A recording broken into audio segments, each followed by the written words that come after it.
حسنی عنایت چرا با آریانا سعید رقابت دارد؟ حسنی عنایت کیست؟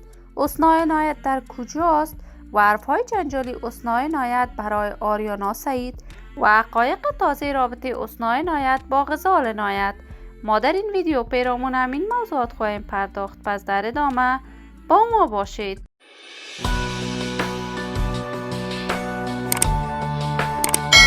سلام، شما را خوش آمدید میگم به یکی دیگر از ویدیوهای جذاب کانال دنیا اینفو. برای حمایت از من علامت سابسکرایب را فشار دهید تا از ویدیوهای دیگر کانال ما هم آگاه شوید. حسنی عنایت یک تن از هنرمندان جوان ولی ناماشنای افغانستان نیست. حسنی خواهر غزال عنایت می باشد. نام اصلی وی لیدا می باشد. حسنی عنایت از ولایت زیبای لغمان است. وی در سن نوجوانی با تمام اعضای خانواده‌اش به کانادا مهاجرت کرد، اما برای ادامه تحصیل به کشور هندوستان رفت و در کشور هندوستان به رشته اداره و تجارت تحصیلات عالی خود را به اتمام رسانید. حسنی عنایت مانند غزال عنایت علاقه فراوانی به هنر موسیقی داشت و به همین خاطر بعضی اوقات آهنگ‌های دری و پشتو می‌سراید. حسنی عنایت زمینه کنسرت ها برایش در افغانستان خیلی میسر بود، ولی نتوانست در جریان برگزاری این کنسرت ها آنچنانی که باید شهرت هنری پیدا میکرد کسب نتوانست.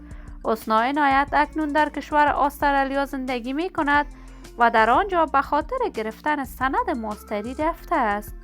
حسنی عنایت جدیداً در صفحات اجتماعی پیام‌هایی بر ضد آریانا سعید نشر کرده است.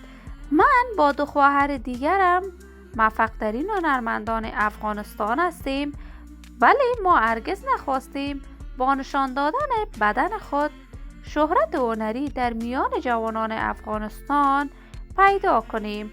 وی آریانا سعید را مستقیم توهین کرده و جرایی‌های آریانا سعید را مورد تمسخر قرار داده است.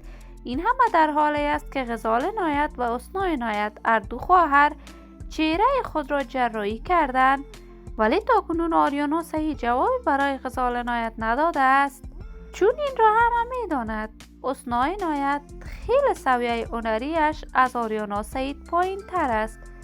ما هم آرزوی موفقیت، سلامتی و کامیابی برای تمام جوانان کشور خود داریم. دوستان نهایت عزیز، شما هم نظریاتتان را در بخش کامنت با من شریک بسازید. اگر تا هنوز دوست کانال من نشدید، پس برای حمایت از من علامت سابسکرایب را فشار دهید تا از ویدیوهای دیگر کانال ما هم آگاه شوید. سلامتی شما آرزوی ماست. تا درودی دیگر، بدرود.